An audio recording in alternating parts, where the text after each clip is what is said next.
guys ready? Think Pink Podcast. I'm Richard the Staffy Shark, and I'm here with my sidekick, Kelly. What's going on, Kel? Hey, I'm just really excited to be here today to share this day, the journey with these women and what they've been through and their stories. Exactly. I'm excited. And we got to thank Kelly real quick. We're live from her studio today. So the pink couch and the pink stuff is not in my studio. It's her studio. So we're having some fun today. But I'll tell you what, all three of you, I've known you pretty well, talking to you in the past. So let's just introduce yourself to the audience. We'll start with Christy and go around with Beth and Cody. Okay, my name is Christy Appa, and I am the founder of the Facebook support group Fierce Flat Forward, which is for women learning about breast implant illness and other complications with implants, looking to go flat, and also for women newly diagnosed, also looking at the flat option, more recently termed aesthetic flat closure, if you haven't heard of that. So that's the choice not to reconstruct after mastectomy or to explant breast implants to a flat closure. I also founded International Flat Day, which is on October 7th. We just had a big celebration in San Francisco commemorating the 5th International Flat Day, which I co-founded in 2019. And I'm also the vice president of a nonprofit breast cancer advocacy organization called Not Putting on a Shirt. .org. And again, Not Putting on a Shirt is an educational resource for women who are researching or choosing the flat option. Wow, that is a lot. Hold on 1 second before we go. We have a late entry. There we go. Hey, Allie. Hi, everybody. Sorry about that. I was having trouble getting on my live stream. Hey, that's okay. All right, Beth, you're up. Hey everyone, my name is Beth Wood and I am the owner and executive recruiter for Expert Recruiting Solutions. I've been in business for going on 4 years now, and I am a breast cancer survivor. I am from Columbus, Ohio, and really happy to be here. Thanks again, Rich, for inviting me. It's nice to see everyone today. Anytime. Cody from the UK, all yours. From the UK. Hi, my name is Cody, and thank you so much for having me. My name is Cody, like I said, Cody Kapari. I am originally from Zimbabwe and now living in the UK since 2004. I was diagnosed with breast cancer in 2014, and I invented the first ever false eyelash for cancer patients, and it's has won several awards, including ILEO Breakthrough Award in the US in 2020. I have won in the UK, I think, about 10 awards for Selash. I am currently doing a lot of work to raise money for different charities, but my charity of choice is Prevent Breast Cancer because it's a smaller charity in the UK. On Saturday, I was supposed to do a static line parachute jump to raise money. I couldn't do it on Saturday because of the weather. I'm hoping to do it on Friday or Saturday this week. I am also part of the business community in the UK. I sit on a few advisory boards. I'm also a magistrate in the UK and Ireland. UK and Ireland. Wow, that's a lot. Amazing stuff. Allie, you can wrap it up here. We're just talking about where you're from and a little bit about yourself. Oh, I'm actually from New York, from Long Island, New York. And right now I'm in Florida. Thank God. Florida, but yes, I'm from New York, and I got diagnosed right before my 50th birthday in 2019 on there. So still a struggle every day. I'm in remission at the moment, but it's still very hard to deal with, thinking of everything that could happen in the future on there. So it definitely takes a lot out of you even after you're in remission, because you never know when it's coming back. Like I had shingles and I went to work like that and I was like, oh my God, my cancer came back, but it was really shingles. And so I ran to my oncologist She's like, you have the most anxiety I've ever seen out of breast cancer awareness. I'm like, yeah, but you don't understand this. I don't know if anybody has the HER2 new cell that can actually catch on to anywhere in your body. So even if in your remission, that cell can catch on to anywhere in your body. So it's like, even though I had shingles, I thought it was cancer returning. If I get a headache, I think it's cancer returning. Your mindset, even though you're in remission, still is super, super hard to deal with everyday normal things. Right now, I just decided you have to live your life at this point. Like, you can't be nervous every time that something goes wrong and think that it returned. At this point, 3 years in remission, I'm just trying to not be scared, even though I am scared every day. I wrote out a will already. And like, I just, for my kids, and just taste that one return. And, but I don't think I don't know if I go through all of that again. That's the hardest part of it all. I don't know if I can go through all of that emotional and pain that I went through with the breast cancer the first time. So it's definitely a hard thing emotionally and physically, even after you're in remission at this point. Well, dear, all I can say is, stay strong, and your prayers are with you, for sure. Christy, I got to ask you, so the journey, can you just tell us a little bit about the journey from like A to Z so people know what's going on when this starts and, how you are right now as a survivor? Sure. So that's a long story, but I'll try to make it short as I can. So I was diagnosed at 38. I did have a strong family history of breast cancer, but I didn't really know at that time I could do screenings before 40. I just knew I wasn't 40 yet, so I couldn't get a mammogram. We didn't have any genes diagnosed like in the family, so I figured I had to wait. But when it was discovered, I was ready to have a second child and went to my midwife just to kind of get checked out and make sure everything was good to start that process. And that's who felt the lump, was my midwife. And I had felt it previously, but I was breastfeeding at the time. My son was 2 and I was still breastfeeding him. And I just thought it was a clogged milk duct because I had a friend who had that issue. And so I just kind of just brushed it off as like, oh, it's a clogged milk duct like my friend had.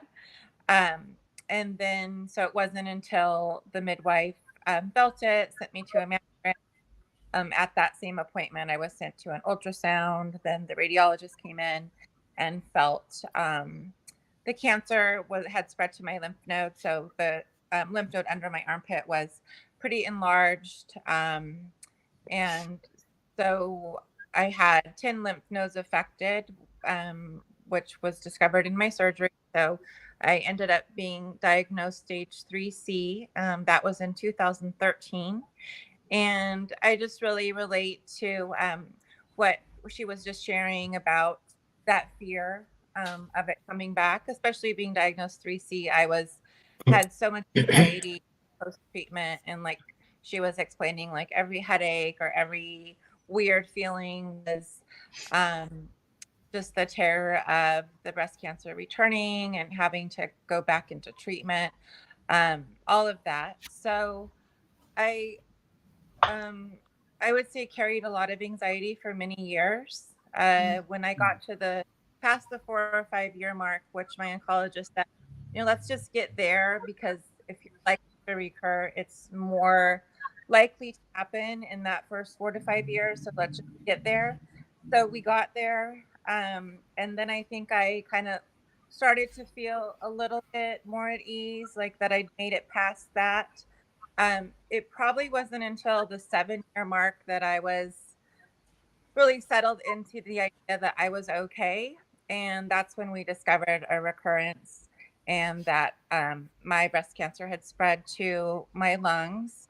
So I was diagnosed with metastatic breast cancer at the end of 2020. And in some weird way, I say, well, like, now I'm not worrying. It's strange, but it's like almost the worry of it coming back was more than worry of having it, or maybe I've had to come to terms with it differently. But I find that and it's like a blessing and a curse, but it sounds strange to say, oh, I'm more at ease with metastatic breast cancer, which we have no cure for. But yeah, that I'm not constantly worrying about it coming back. I did have to go through chemo again, which was much easier than the first time. The first time I went through a regimen that's called dose dense, which they're kind of phasing out because they've shown it's not more effective than the chemo spread out. So the second time I went through 12 rounds every week, whereas the first time it was that same amount of drug but condensed into 4 treatments. So it really like blasted the system and was a lot to take, which really wrecked me physically and mentally. So the second time, with it being spread out over the 3 months, I was like, am I going through chemo? Like, is my port working? Like, I almost felt like I wasn't going through chemo the second time. So I know that it's a big fear for a lot of women that having to go into treatment. And I hear a lot of women say, if I had to do it again, I won't do it. And I just like to encourage people that you can do it again. And, I've been fine for 3 years now since I had to go through that treatment. Yes. So it is something that you do, although, yes, it is terrifying. And no one wants to be diagnosed with metastatic breast cancer, but it is something that you can endure the treatments. And there's so many treatments out there that you can be well and healthy and feeling good for a long time.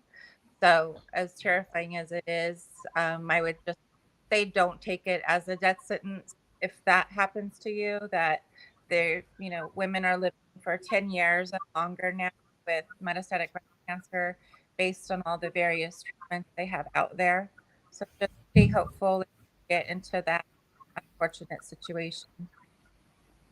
Well, stay strong, dear. You're rocking out. You know that. That's with everybody on the show today. You know what? There is always hope. You know what I mean? You just got to stay strong. I think the positive attitude helps out a lot with the medicine to, don't want to go down that rabbit hole. Kel, you want to ask anybody any questions?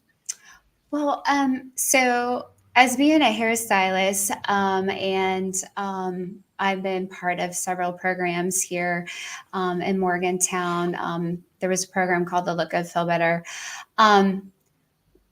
Was there ever a time that you guys thought, like, when the doctor said that you're going to have to do treatment and stuff, that, I've heard a lot of stories from women, like they were like, I can deal with like being told that I have cancer and I'm going to have to do treatment, but the thought of losing their hair, was one of the biggest shockers that they like actually is what became the reality. Like, this is really real. Being told that you're going to lose your hair, or, the effects, a lot of people don't know, like with your eyelashes, your fingernails, your eyebrows. Did any of you ladies experience anything like that, or how did you feel? I sure did. I think I cried when I found out that I was going to lose, all my hair. And you know what? Instead of I think I cried for 3 days straight. It took me so long to focus. Luckily I had a good support team, so I really wasn't even thinking. All I was thinking about is, oh my God, I'm going to lose my hair. I'm going to lose this. I'm going to lose that. And then at the end of it all, I literally went to the store and I said, I got to turn this around somehow. I'm going to lose it. And I did. I lost. After the first round, it was coming out in just clumps. So I had lost everything. And prior to that, I went to the wig store and I just started wearing them just so I could get myself, I didn't even know what to expect because it was my first time ever going through that. But I did cry, but I noticed that I did not lose my eyebrows or my eyelashes, but I did lose now because they have me on tamoxifen. Yes. Yeah. So now, I was always one to have my nails done, hair done.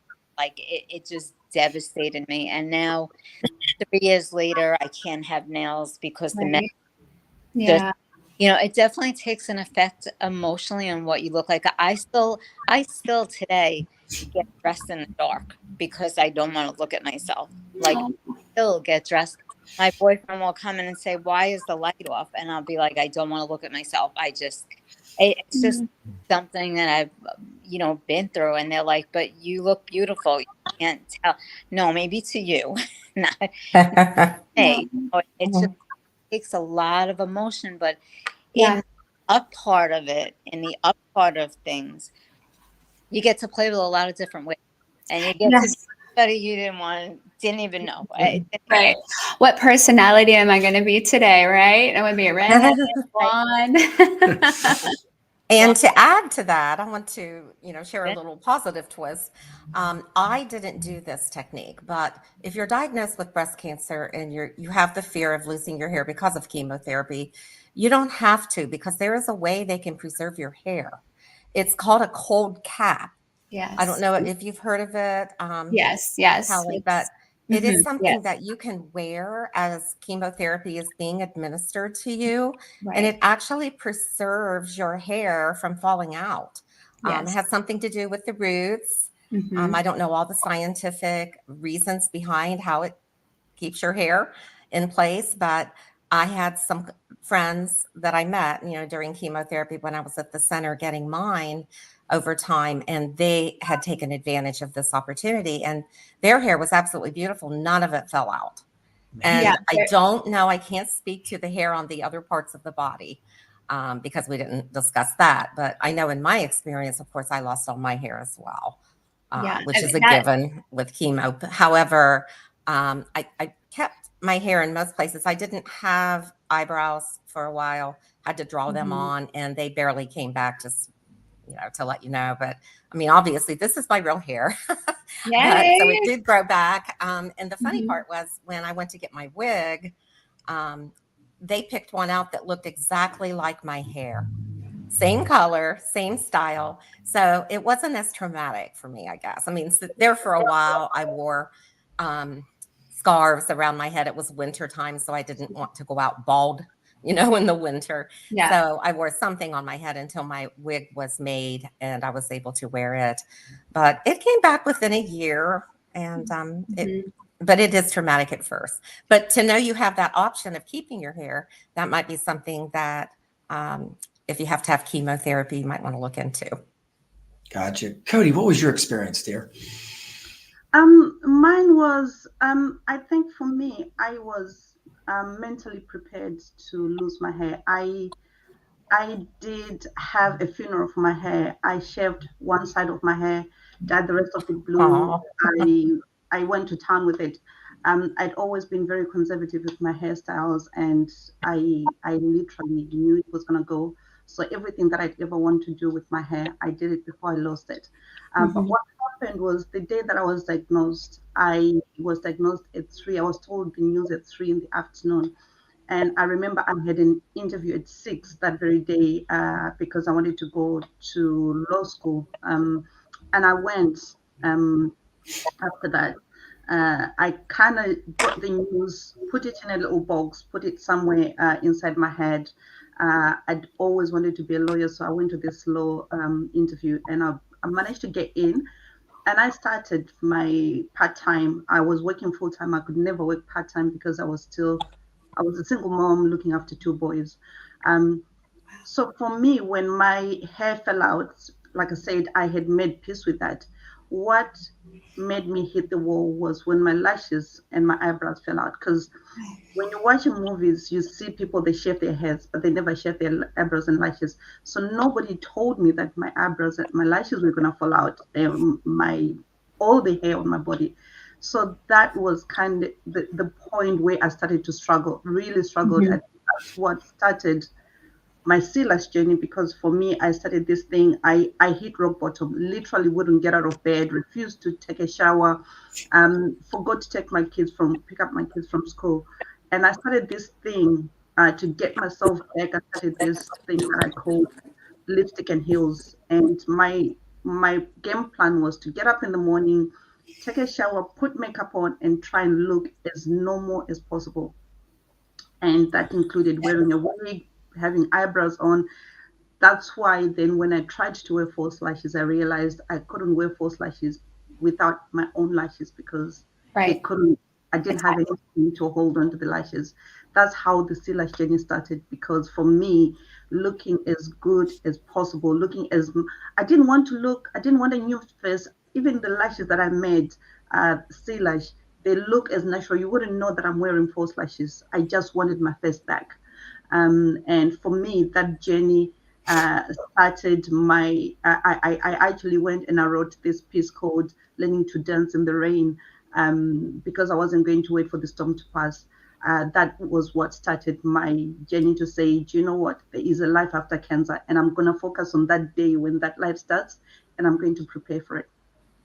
Man, Yes. I love that inspiration there. Does anybody have a story like that? Because going through this, you know how people out there in the audience that's going through this, they might be depressed. They don't want to get out of bed. How did you all overcome that? I mean, how did you actually say, it's time for me to get out of this and fight it? I continued to work. At the time, I wasn't a recruiter because my breast cancer was back in 2016. I was still working as an administrator in higher education. So I was an academic dean for colleges. But for me, even though it made me sick, I would say day 3 after I received each of my treatments and chemo, I was so sick, I might have had to take 1 day off. And I would recommend that. But I pushed through, went to work the next day, stayed busy as much as my body would let me and my mental health would let me, because you do go through a period of time when you're getting chemotherapy that mentally you're not 100%. I forgot things. I had to write myself 100 sticky notes all the time. Um, I had to put everything on my calendar. There is a side of that that's not all physical too. So just, keeping up with everything, my family, they were very supportive. So I was very blessed that I had an army of support behind me as well. So that obviously helps. Keeping a positive attitude. I tried to exercise when I could, and just staying busy and positive attitude. I think somebody else mentioned that here a little while ago. It is so very, very important. I can't even stress how important that is. And it's hard. It's very difficult to have a positive attitude when you're going through these things. You're sick, you're forgetful, you're losing your hair, you're worried your about looks are what is the changing. next 3 months, 6 months going to bring. Am I going to die of this? Is this going to be something that I can overcome? But you absolutely have to stay strong and positive. That's the best advice I can give when you're going through it. I Love think it, for Beth. me, one other For- thing that I found. Sorry, go on. No, go ahead. Go on. Sorry, I was only going to say one other thing that I found was really useful is, I think it's the advice that I always give anybody who asks me, especially for women. We are strong and we can do a lot, but when you're going through cancer, that's not the time to be strong. If help is given, take it. If it's not, ask for it, because you cannot go through cancer by yourself, no matter how strong you are. I love that. And then I got to ask you all real quick. Go ahead, Christy. Oh, I was just going to share a little bit about my experience was a little bit different, even though, I do feel like I'm a very strong person. I think having been diagnosed 3C and knowing it was in 10 lymph nodes, which that's not, what you hope for when you're diagnosed. But I also my son was just turning 3 at the time I was diagnosed. So I had a 3-year-old. I was teaching community college and decided not to work through my treatment because I just thought that was going to be too intense between my son and treatment, and having to be in front of 30 students multiple times a day was just going to be too taxing, and I really wanted to focus on getting through treatment. But I found my time post-treatment was the worst time for me, and I know that once we get through treatment, our friends, our family think, oh, you did it. You got through everything. You're all good now. But for me, that was probably the darkest, hardest time was when my treatment ended, because I suddenly was like, no one's doing anything. And the terror of it coming back really overwhelmed me and debilitated me. to a point where, you know, I wasn't sleeping at all. I was prescribed Xanax and Ativan to help me sleep.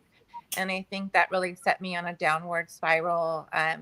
Then we moved on to antidepressants, which I went through, you know, probably a year of trying out a bunch of different ones. What eventually pulled me out and saved me from that depression was medicine. I ended up going to an outpatient program for depression and anxiety. And there I found an amazing psychiatrist who put me on a drug called Ativan, which I'm not Ativan. I'm sorry. That was the bad one. Abilify was the name of the one that eventually worked to just like bring me back into myself.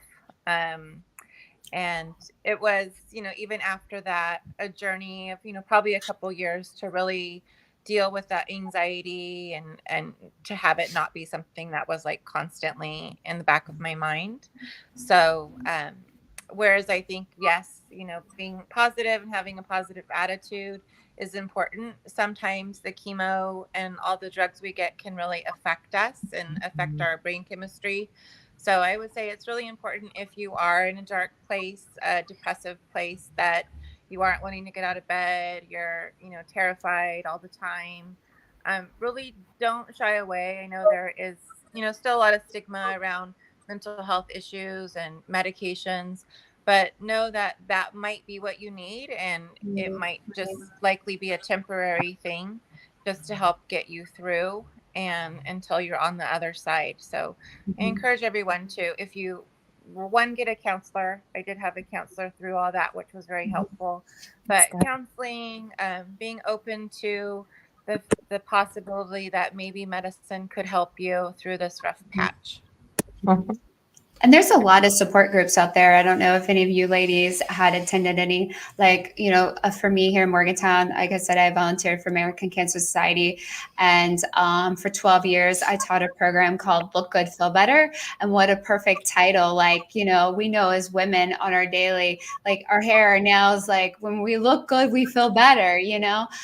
So I taught women about wiggery, about the side effects. And see, that's the thing, like, you know, the doctors and the nurses are so into, like, you know, for our care of our treatment, whatnot, they don't discuss that you may be losing your fingernails or your eyelashes or that kind of thing, or how to create the look of having eyelashes or to create the look of eyebrows and that kind of thing.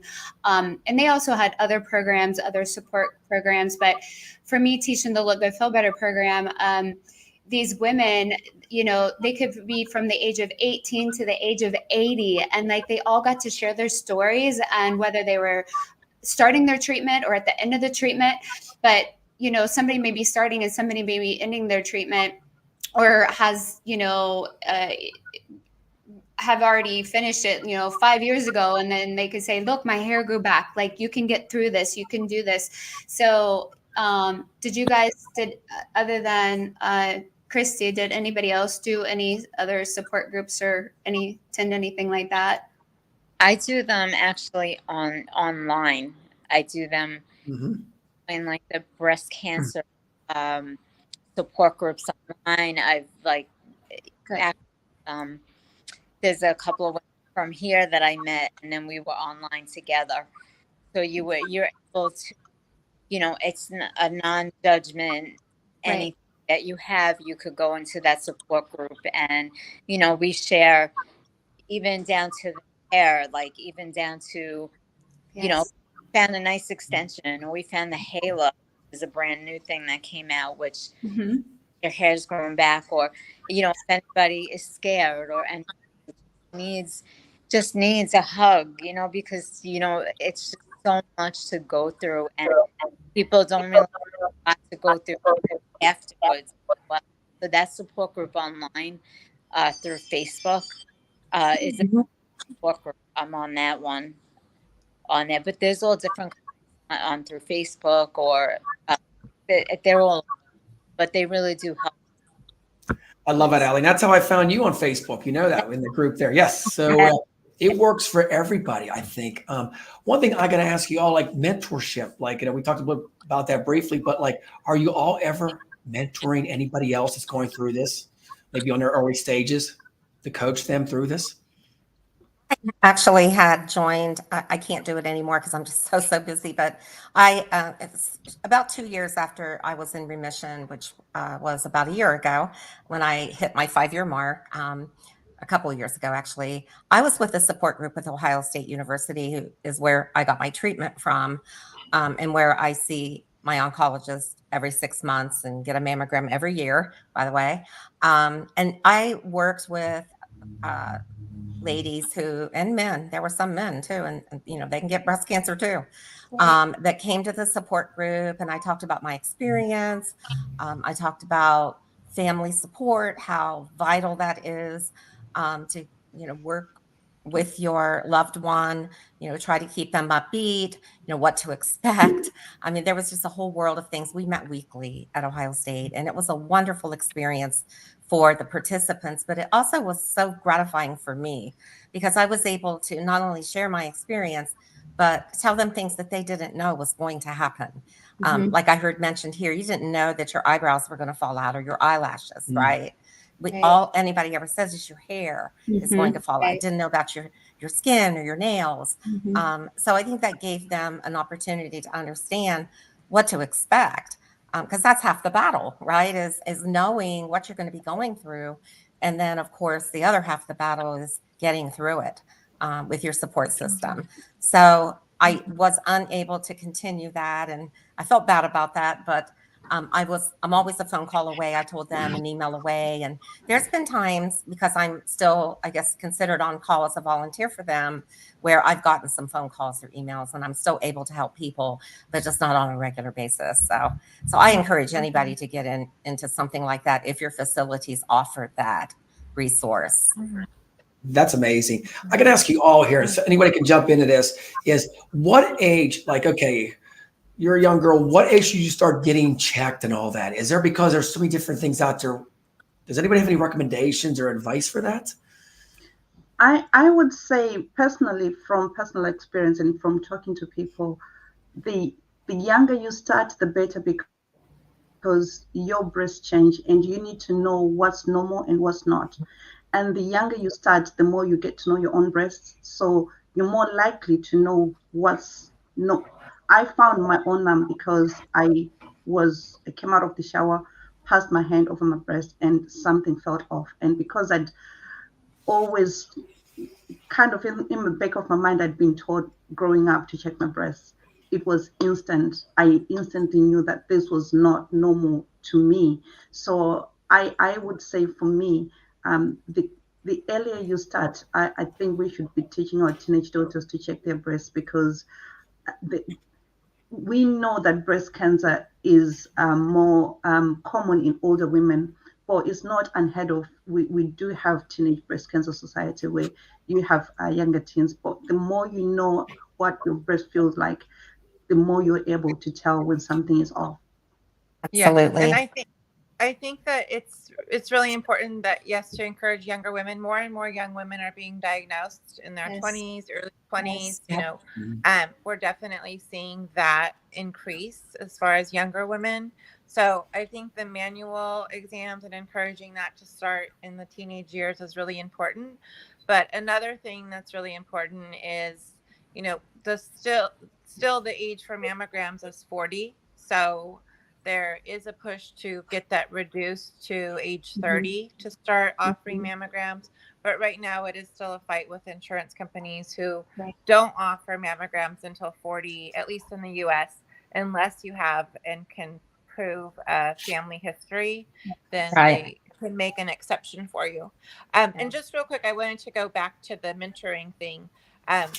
Realizing I don't really mentor people through breast cancer. I do have an online support group, which is reaching close to 13,000 women now. So there are women newly diagnosed. Yes. For you. Yes, Yeah, awesome. there are a lot of women newly diagnosed going through, and they do ask questions about their treatment and get a lot of support.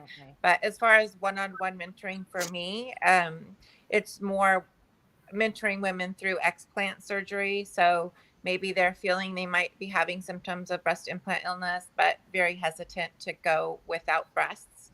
So I find that as far as like phone calls and direct mentoring, it's more mentoring women through that process of identifying if they have breast implant illness, and then just making that jump, because it is really scary for a lot of women to remove their breast implants. That's a So good that's point. where my mentoring is. Yeah. Mhm.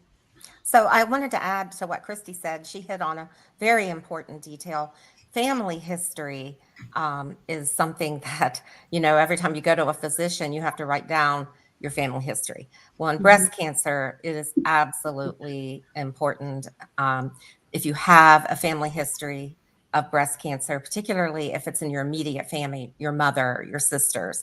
I had aunts. I didn't have a mother, but I also had a half sister who passed away from breast cancer several years before I was diagnosed.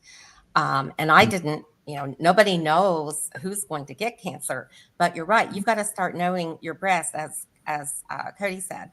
You have to see what's right and what's not right about your breast, because your breast architecture is one thing, but if you notice a lump or who said they got out of the shower and noticed something, I think Allie, you have to go and get that checked out right away. Don't pass it off as, oh, it's just a cyst, or, my doctor said it'll go away after my next menstrual cycle. Don't listen to them.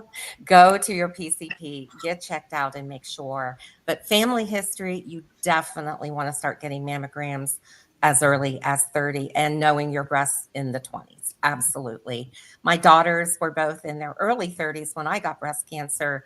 So they get their mammograms every year.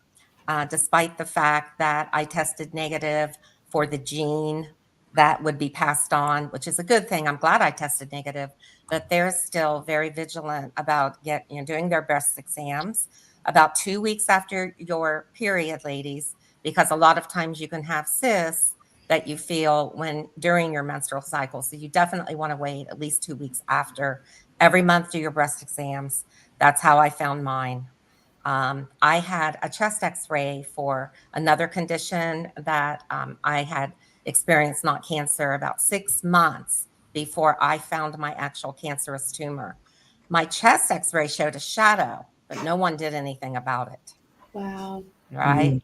So in 6 months, when I found that lump, I was just sitting on my couch, knowing I was going to see my doctor the next day, thinking I should probably do a breast exam. It's been a long time. And I did one. And there I found something. And of course, when I was at her office the next morning, she sent me right away to get an ultrasound, then a biopsy, and then we knew it was cancer. Had I not done that, I probably would be grade 3, maybe even grade 4, and maybe not be here to talk to you guys about it today. Mine was grade 2B.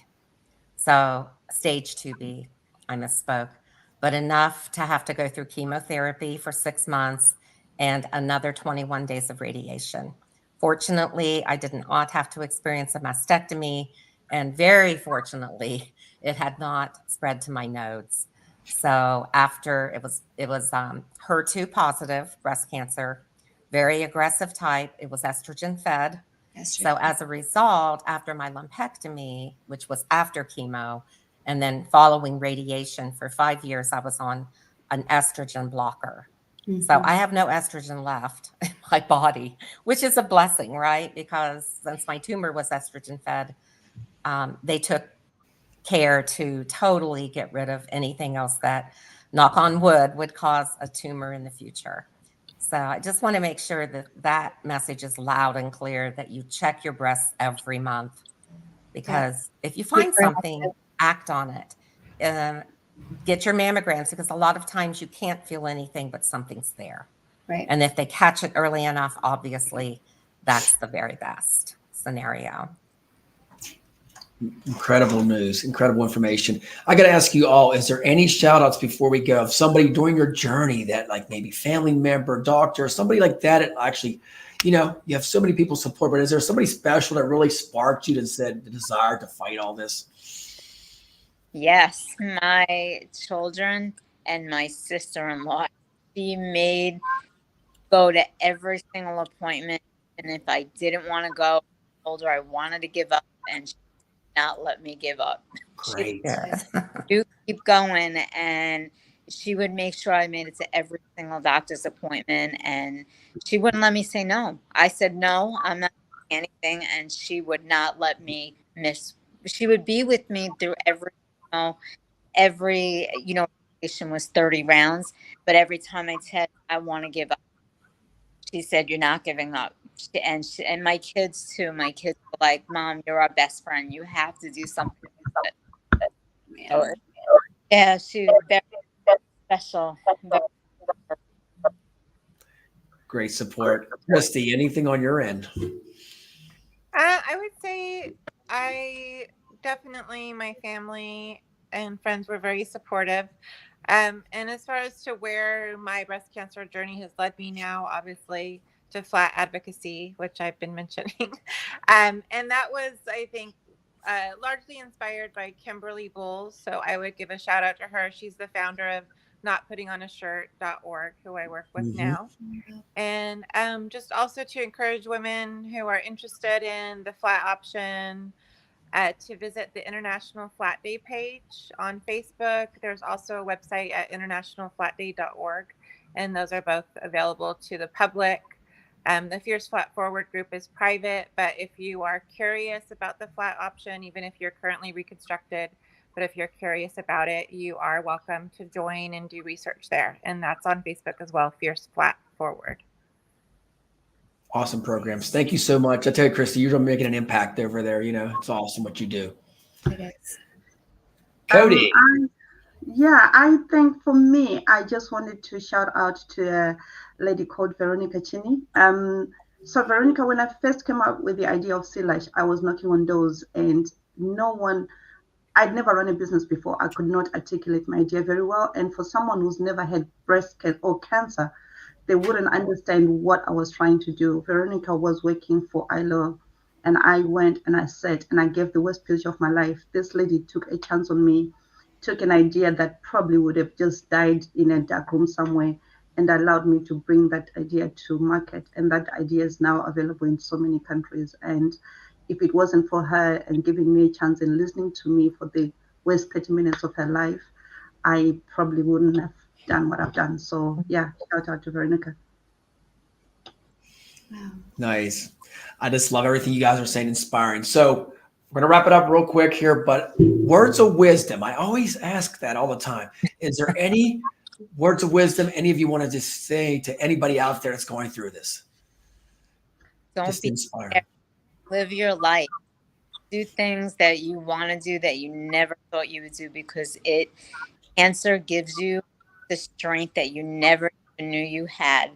Like before I even got there, I would never get on a plane. I would never be in Florida right now. I would never do the things I wanted to do. And then once I was diagnosed and went through all of that, it changed my perspective toward everything. It literally, I'm just going to do what I want to do. Like my kids say to me, what happened, Mom? What are you, like grandma gone wild? What happened? Like,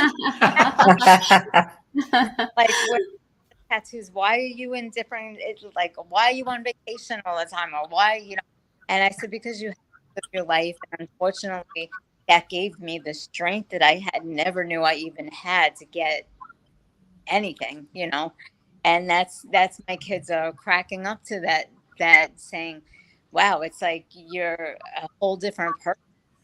But it does change your mindset. Like, do what you want to do. It's your life, and you do what you want. And whatever makes you happy, you don't have to answer to anybody. You just go do it. And my kids, I tell them, you want 10 tattoos? Grandma Gone Wild, just Grandma Gone Wild. Grandma Gone Wild. Time, are you going to trademark that? There you go. There we go. T-shirts. Next year in October, Grandma Gone Wild. Grandma Gone the Pink Wild. Warrior. That's right. Yeah, because my kids, I've never had tattoos. I've never done any of that. I've never. And then after I got diagnosed, all of a sudden here I have 5 tattoos. I'm on planes traveling places that I never would have did any of that.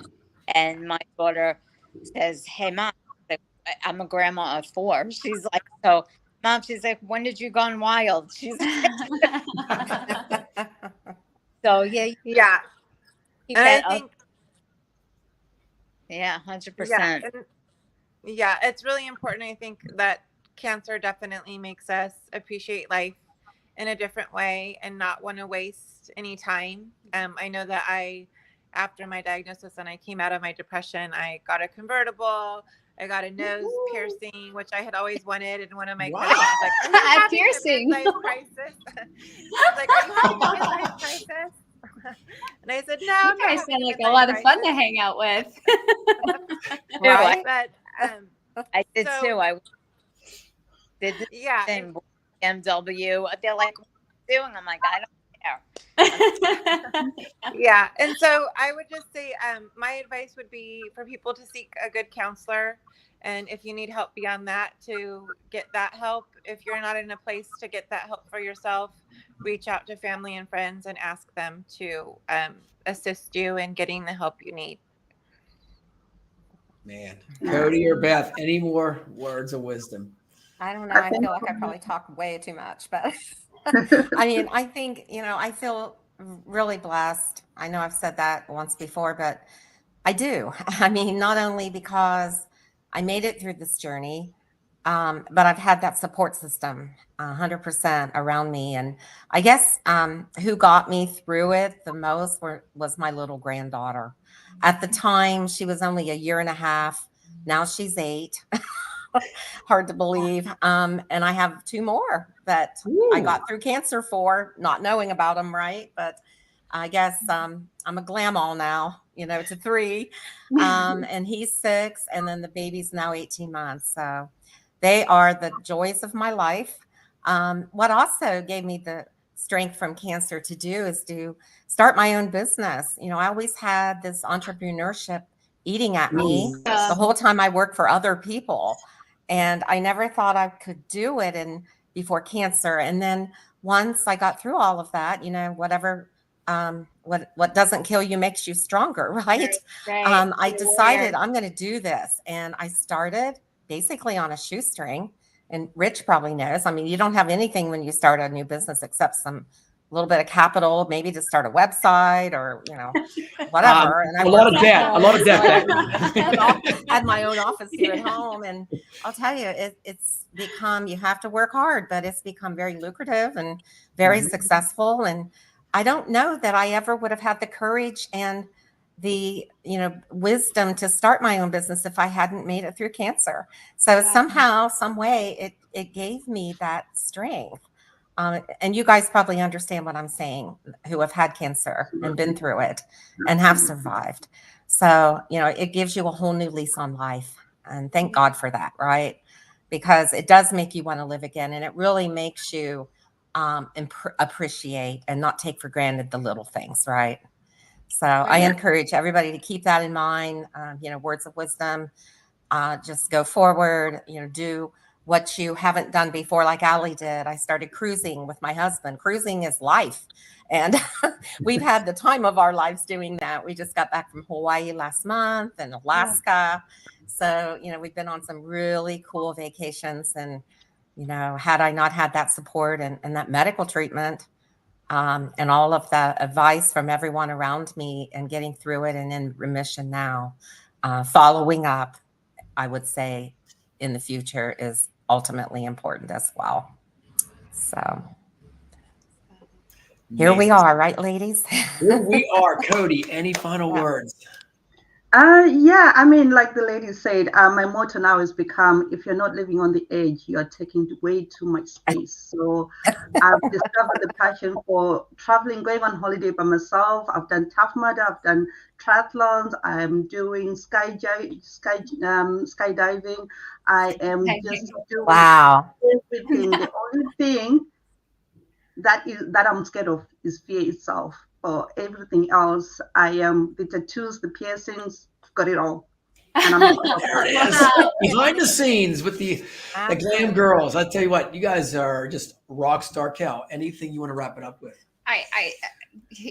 You ladies are warriors, and I mean, your stories are amazing. And I just, as me being a stylist, a hairstylist, and having women in my chair every day, if I could just say to you all, and just keep sharing your story, because you may touch just that one person to go and get that mammogram. You know, some people may be afraid, or they're like, oh, I don't have insurance, or, you know, different things of why they may not. Like, just keep doing what you ladies are doing and sharing your story. 100%. And we got to do Yeah. this. Me and Kel want to do a But- cheers to both of you. I swear. And it's hot Everybody. pink. It's hard to see, It but is. we got to cheers to I got to you tell you ladies. all. So this is only water, but cheers to you all. There it is. And you know what? I love you all, seriously. What you guys done, seriously. You've all been with me before. Next year you'll be on again. And at the end of the day, the impact that you give, as much as energy and positive I have, you always inspire me more, girls. Just the stories today makes me want to be better as a guy right now. Seriously, 100%. You guys touch my heart. You need to get checked too. You're Right, oh, ladies? yes, I do. Men need to get checked too. Absolutely. Quiz me next year. You better quiz me, right? On that. But no, you guys are all stars. I brought the football, so look out here. We're getting fired up here. But as I always, thank you so much. This is going to be like stream live on every platform. But you know, you guys make an impact. This little bit of 50 minutes. You don't know how many people will respond to this. And you know what? I love you all for coming on. But stay strong, and I will see you guys all next October. Bye, ladies. Take care. Stay strong. Everyone.